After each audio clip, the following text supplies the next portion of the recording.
Welcome to episode 4 of our Lent course, The Passion of the Christ in Art for Chingford Parish. We have looked at the Last Supper through the work of Stanley Spencer's painting from 1922. We have looked at the Arrest of Christ, the Kiss of Jesus through Giotto's fresco from about 1304. And last week we looked at Christ before the High Priest in Gerrit von Honthorst's painting of about 400 years ago. Moving chronologically through the events of the last week of Christ's life, today we come to the Crucifixion.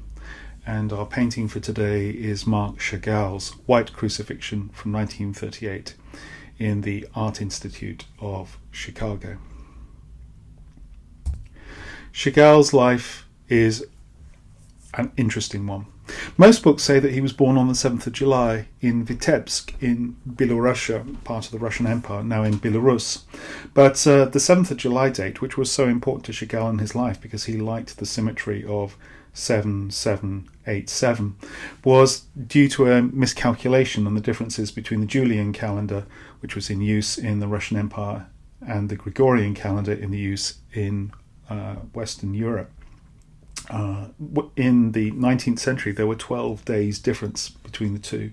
And in the 21st century, when Chagall arrived in Paris in 1910, there were 13 days difference. So he was actually born in the date that we would call the 6th of July, 1887.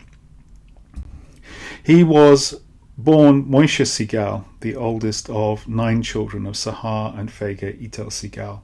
His father was a herring merchant and worked very hard.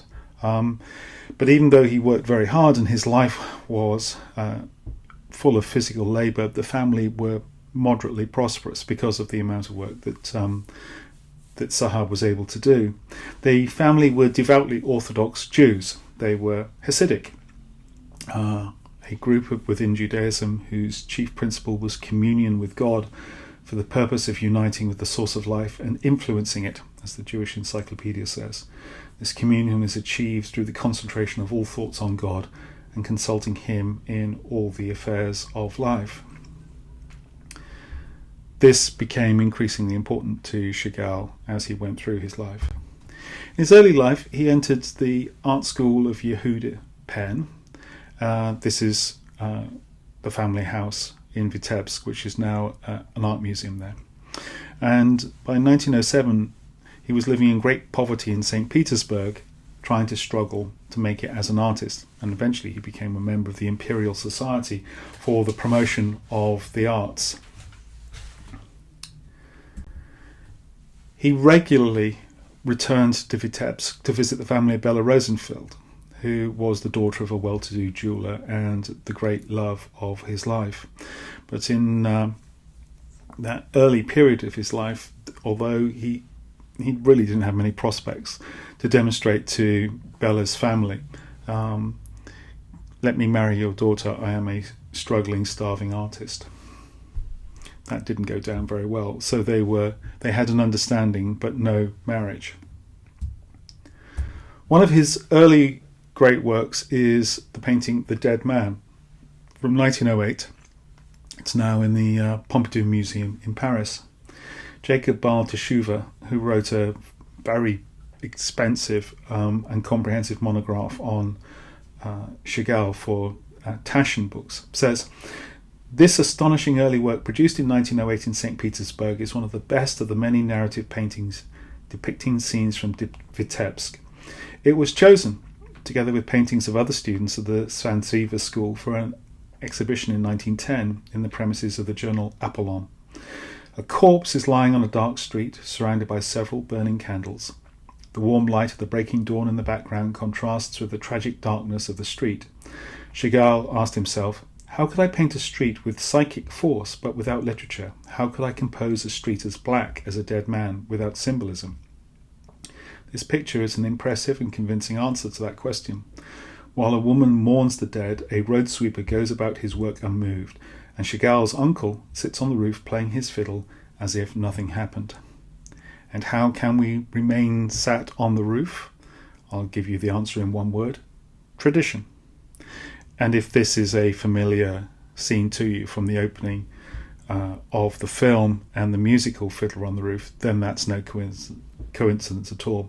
Much of the art direction and the sentiment of Fiddler on the Roof was taken from the same culture that Chagall grew up in, and often from the images that Chagall produced.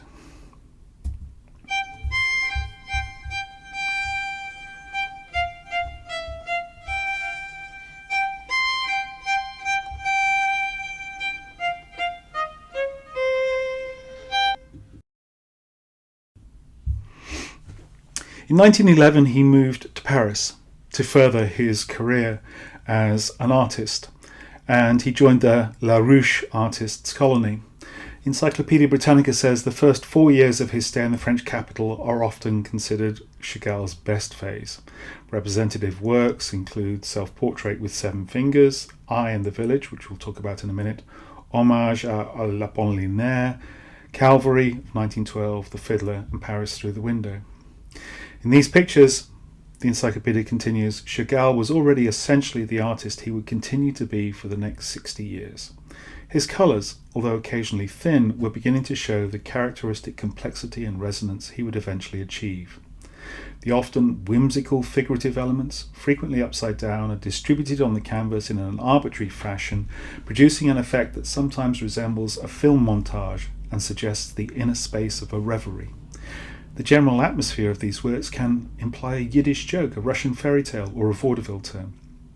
Often the principal character is the romantically handsome, curly-haired young painter himself. Memories of childhood and Vitebsk were major sources of imagery for Chagall during this period. And remember, this is the time of modernism in art and also the beginning of surrealism. Chagall imbibed from all these churning traditions. I and the Village, a painting that recalls Chagall's experiences in his hometown, was painted in 1911. It's now on exhibition in the Museum of Modern Art in New York. Baltashuva says, this painting is one of the key works of the first Paris period. It's one in which Chagall draws heavily on his Russian past and is a mirror of his memories. Although full of nostalgia for Vitebsk, it's formally influenced by French Cubism. The title was thought up by his friend Blaise Cendrars. The green portrait on the right-hand side could well be Chagall himself. The colourful head of a cow looks him in the eye, while inside the head another cow is being milked by a peasant. In the background are two other figures, one upside down. Chagall mixes humour with nostalgia, reality with ambiguity, the rational with the irrational, and fills all this with his own symbolism. He once again divides up the canvas geometrically and has been clearly influenced by synthetic cubism and Robert Delaunay's colourful orphism. In other words, rooted in cubism but move towards a pure lyrical abstraction, seeing painting as bringing together of a sensation of bright colours. The painting appeared in a one-man show in Berlin in 1914 where it created a sensation. That show was Chagall moving back to Russia. He had lived for 3 years in Paris and missed Bella dreadfully.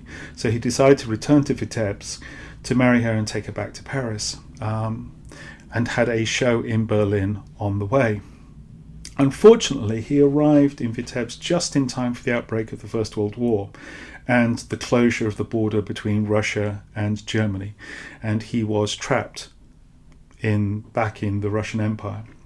In 1915, he married Bella, and they moved to Petrograd, St. Petersburg. And in 1916, their daughter Ida was born. This painting, The Poet Reclining, from 1915, has often been interpreted as intimations of war. The poet lying there in the beautiful countryside, unaware of the red clouds and the red fires just beyond the horizon of the war itself. But interesting enough, it says something about Chagall's relationship with the Bible. In 1973, in the catalogue for the Musée National Message Biblique in Nice, Chagall said this about the Bible. The Bible has fascinated me since childhood. I have always thought of it as the greatest source of poetry of all times. I have sought its reflection in life and in art. The Bible is like a reverberation of nature, and it is this mystery I have tried to convey. All life long, whenever I had the strength, I have made these paintings in pursuit of that faraway dream, feeling at times a complete stranger born somewhere between heaven and earth, with the world a turned desert in which my soul drifted like a torch. I wanted to leave the paintings in this place so that all men could find here a certain peace, a certain spirituality, a religious feeling, a feeling of life. Of course, the First World War for Russia ended in revolution. And when the revolution broke out in 1917, Chagall was an enthusiastic supporter of the revolution. In 1920, he became a commissioner for fine arts in the Vitebsk region and launched into an ambitious project for a local art academy and museum. He organised its celebrations of the first anniversary of the revolution, but is criticised by the party in Vitebsk because they said, "What do green cows and flying horses have to do with Marx and Lenin?" In his autobiography, Ma Vie, My Life, he said, "On October the 25th, the anniversary of the revolution, throughout the town my multicoloured animals swung back and forth, swollen with revolution. The workers marched forward, singing the Internationale. When I saw their smiles, I'm sure they misunderstood me. Their communist leaders appeared to be less satisfied. Why is the cow green? Why is the horse flying in the sky? Why? What's that to do with Marx and Lenin?" There was a rush to place orders with the young sculptors for busts of Lenin and Marx in cement, not fitting in with Chagall's sense of what art could be. So in 1920 he left Vitebsk and he moved to Moscow. And eventually in 1922 he fled the Soviet Union for good. He returned to Paris, this time with Bella and with his daughter. In this interwar period, between the First and Second World Wars, Chagall travelled extensively. He worked in Brittany in 1924, southern France in 1926. He went to Palestine, Israel in 1931 as part of a work that he did for a series of Bible etchings, and Holland, Spain, Poland and Italy. In 1931, his autobiography was published, and his reputation as a modern master was confirmed by a large retrospective exhibition that was held in 1933 at the Kunsthalle in Basel in Switzerland. He was becoming an important and well-known artist in Europe. 1923 to 4, he painted this picture, watercolour on cardboard, The Pinch of Snuff. Raïssa Maritain, who knew Chagall very well, said, "The tender spiritual joy that permeates his work was born with him in Vitebsk, in Russian soil, in Jewish soil. It is thus penetrated with melancholy, pierced by the sting of nostalgia and a hard-pressed hope. Truly, Jewish joy is not like any other. One might say that by sending its roots deeply into the reality of life, Jewish joy simultaneously draws from this reality the tragic sense of its fragility and of death." You can see this feast day, a rabbi with a lemon from 1914, from his pre-war period. Raïssa Maritain carries on saying, "The Jewish bride cries under the wedding canopy. The little Jew who dances does not lose the memory of his misery. By dancing he mocks it and accepts it as his divine lot. If he sings with sighs, for he is penetrated with the past sufferings of his people, and his soul is bathed in the prophetic awareness of the unimaginable sufferings that are reserved for it. Did not God forewarn them about it? Did not God take the trouble, something he did not do for any other people, to tell them through the prophet Isaiah, through Jeremiah and the other great voices of the Bible, about the purifications that his love reserves for them? They know all these things, those Jews who have not given themselves over to the secular world, but are bathed each day in the living waters of the Scriptures. They know these things, the Jews of Chagall."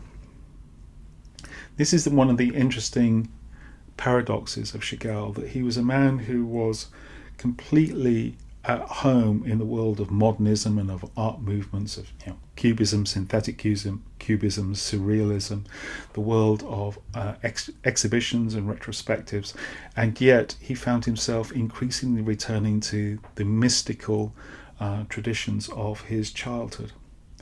At the same time, he was aware of the great traditions of Western art and allowed himself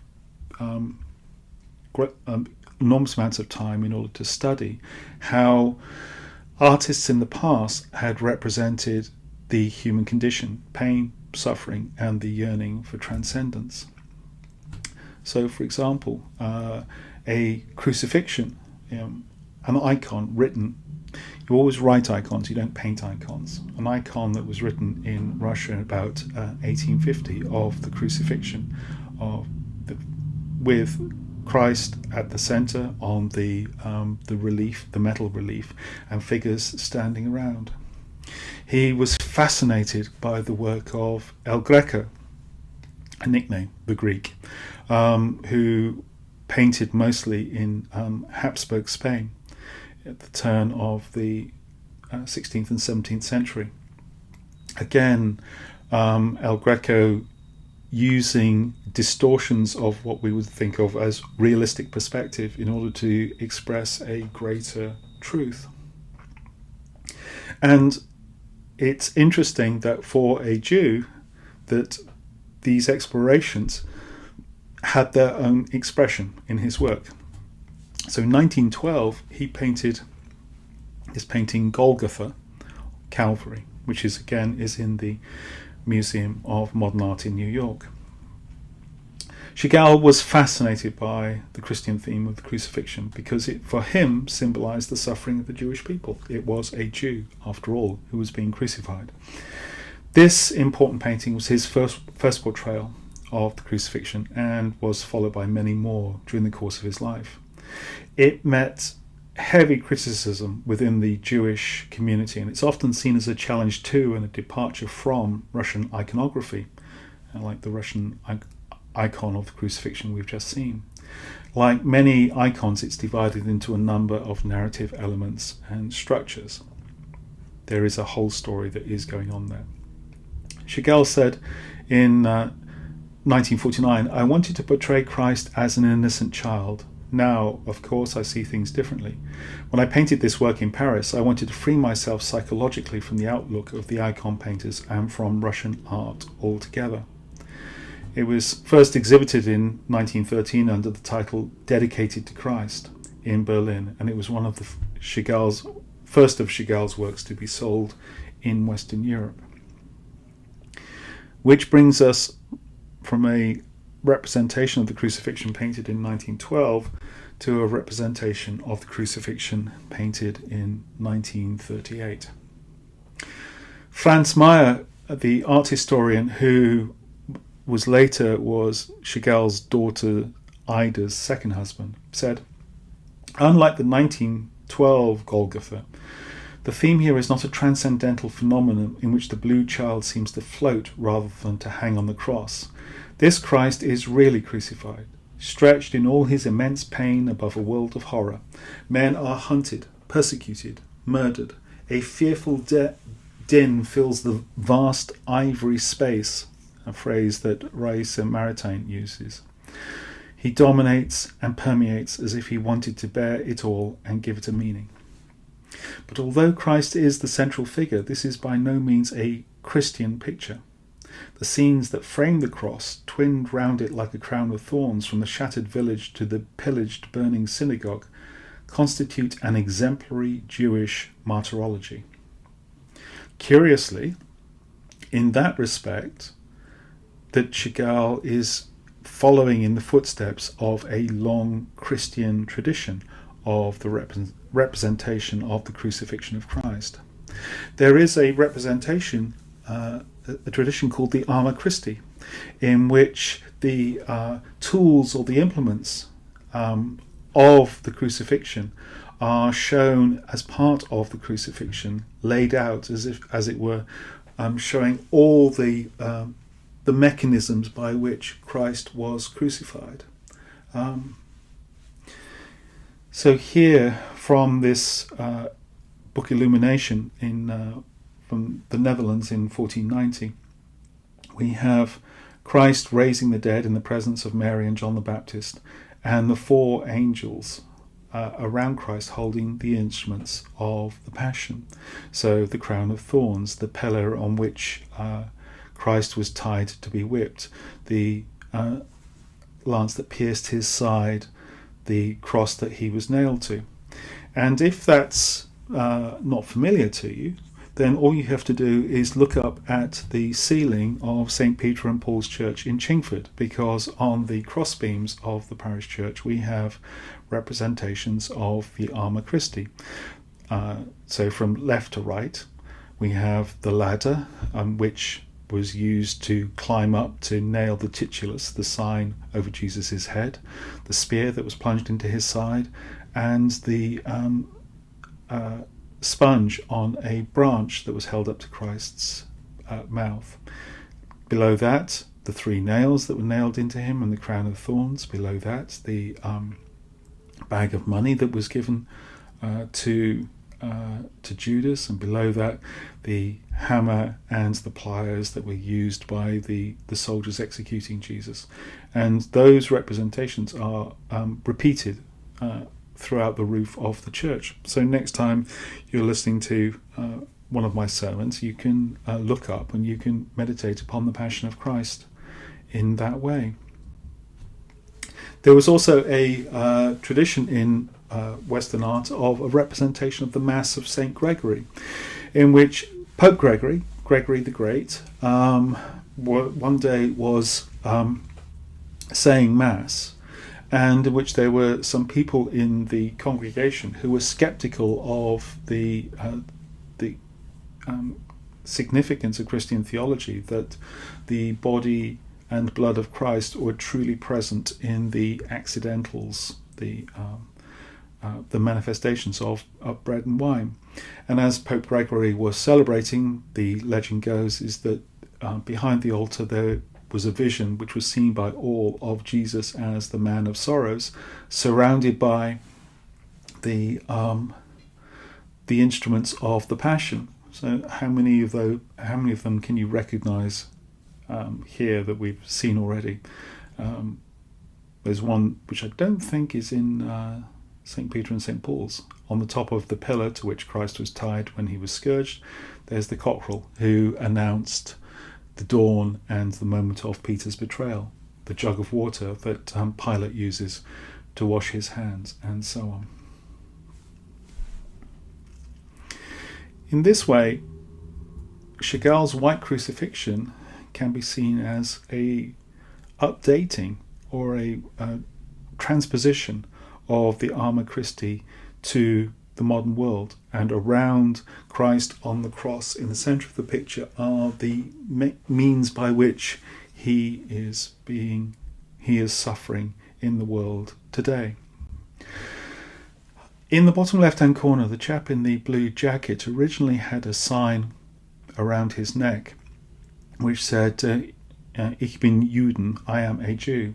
Andrew Kagan, the art historian, said that Chagall overpainted it because he felt that the words were too literal, too melodramatic in expression of his sufficiently obvious theme of Jewish suffering, not only in the 1930s, but throughout history. And remember, when Chagall was painting this in 1938, the sufferings of the Jews in Germany was becoming apparent, and he was remembering not just the suffering of Jews he was representing not just the suffering of the Jews that was happening at the time, but the suffering of Jews throughout Europe through the previous 100 years. So we have somebody here who is having to wear the sign of his Jewishness to show the symbol of his separation from decent, civilized society. Richard Harries, in his book The Passion and the Art, points out the bottom of the cross is the menorah, the 7-branch candlestick of Judaism, but here with only 6 candles and only 5 of them are alight. The Jewish traditions are being damaged by the weight of the suffering that is happening in the world. A mother hugs her child. Richard Harris points out, as she flees the destruction, and above her is a Torah scroll, the book of the law, with a white light streaming from it and a figure stepping over the light. Richard Harris says that this refers to a famous Hasidic tale where a Christian bishop ordered the Torah to be burnt, and Rabbi Israel prayed, and his prayers pierced to the palace of the Messiah. And as a result, the bishop fell into a fit which frightened those who intended to burn the rolls. The white light from the scroll, symbolizing the word of God, spreads to the cross and is traversed by the green-clad figure carrying a bundle. Who is this? There was a tradition from Christian folklore that there was a wandering Jew, a Jewish shoemaker, taunted Jesus on the way to crucifixion, was told by him to go on forever till I return. And the Jewish shoemaker was thus punished for his indiscretion by being forced to wander the earth until Jesus' return. Part of that, the reasoning for that Christian folklore, is to argue that Jews have no roots, that Jews are a wandering cosmopolitan people, and unlike good Christians who are settled in one particular place. And the language of the swarm coming upon us, who are unrooted and who will take us over, is language which continues today, applying not just to Jews. On the right hand side of the painting, we see the destruction of a synagogue, represented by the tablets over the door and the Star of David, being ransacked and being set alight. But it's being ransacked and set alight by somebody in a brown shirt, representing the Sturmabteilung, the brown shirts, the stormtroopers of Nazi Germany. And it's not that long since Kristallnacht, the destruction of Jewish businesses, Jewish homes and Jewish synagogues in Germany, in revenge for the assassination of the German ambassador to Paris. Chagall is painting a representation of something that happened 2,000 years before, the crucifixion of Jesus, but surrounded with the instruments of the Passion of things that were happening in the newspapers. Here in the top left, we see the elders, Jewish elders, with their eyes covered at the horror of what is happening before them, not just the crucifixion of Jesus. Richard Kidd and Graham Sparks, in their book God and the Art of Seeing, say two of the elders are wrapped in a talith or a prayer shawl, while one wears the tefillin, the small leather box on the forehead that contains passages from the Hebrew Scriptures. Chagall repeatedly painted figures in the air who are both distant and yet also part of the world. Distant enough to be unaffected by the world, disconnected from the world, close enough to be actually able to see the horror of what is going on. And it wasn't just the Nazis, which were the instruments of the passion of the Jews. Here we have a mob with red flags, from a reflection of Chagall's memory of his time in the part of the Russian Revolution. And of course, Fiddler on the Roof, picking up upon these stories and these experiences, ends with Jews fleeing their home village of Anatevka in the film, because of the prospect of another pogrom, of them being attacked and driven out from their homes. And when they are attacked and driven out from their homes, they become stateless persons. Here is in the background, the Shtetl, the Jewish quarter, which is burning, and the Jews are fleeing, and they're fleeing in a boat. It's funny, isn't it, how we have to try and stop the boats even today, and the boats were sailing 80 years ago.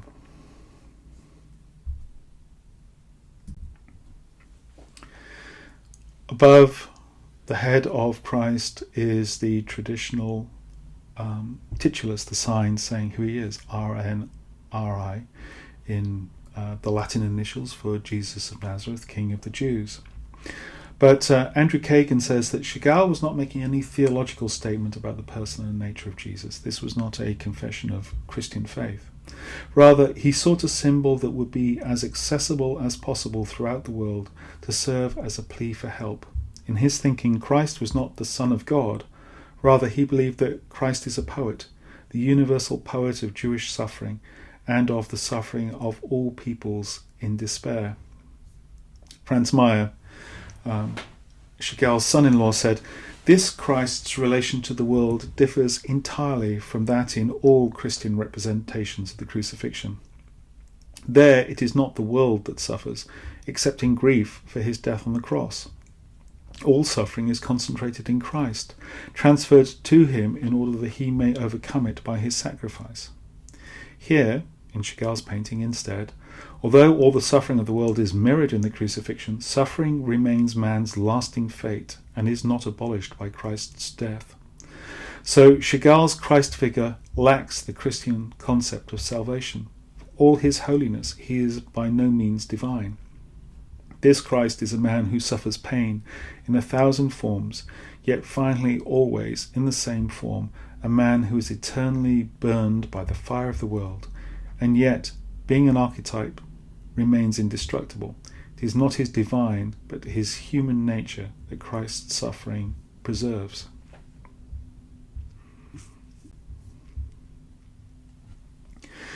Shining upon Christ is the burning white light of the Torah, and the tradition was that the glory of God, the Shekinah, comes forth from the Torah. You can see a sort of bastardized version of that in Indiana Jones and the Raiders of the Lost Ark, where opening up the Ark of the Covenant, in which is kept the original tablets of the law, God's power burns the Nazi destroyers of the Jewish faith. But also notice as well that with the burning white light of the Torah shining upon this Jesus figure, that Jesus is not naked, but is wearing a talith, a prayer shawl, as his loincloth.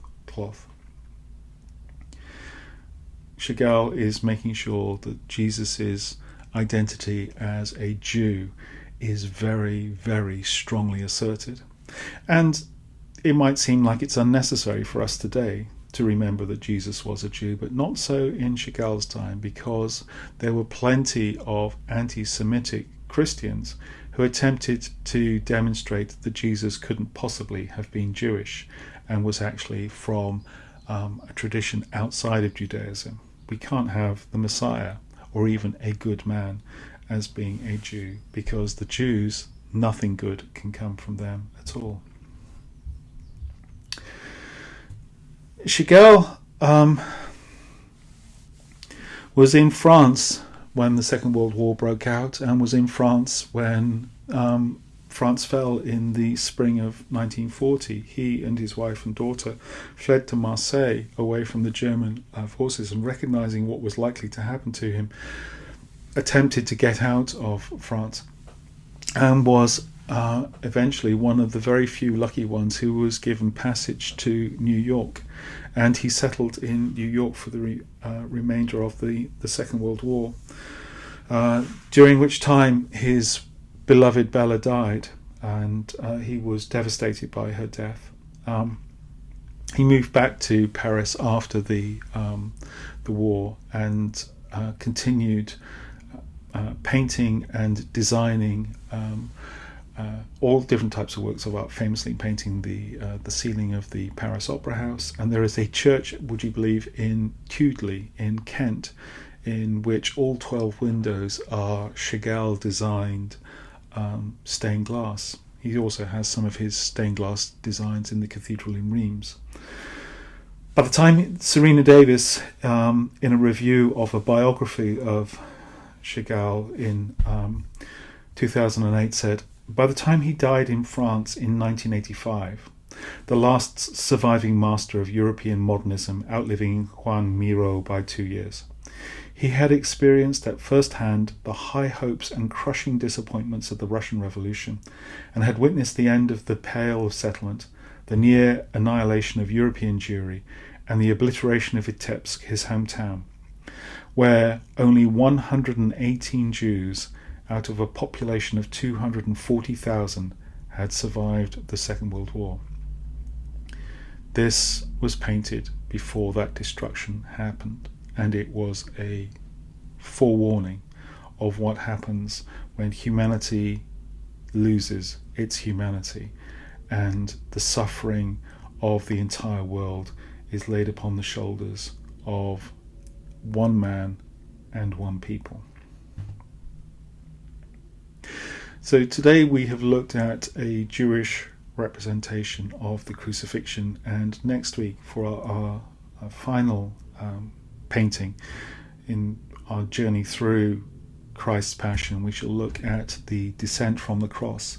This is Peter Paul Rubens's The Descent from the Cross, which is in the Cathedral of Notre Dame in Antwerp. Thank you very much for joining us, and come back next week.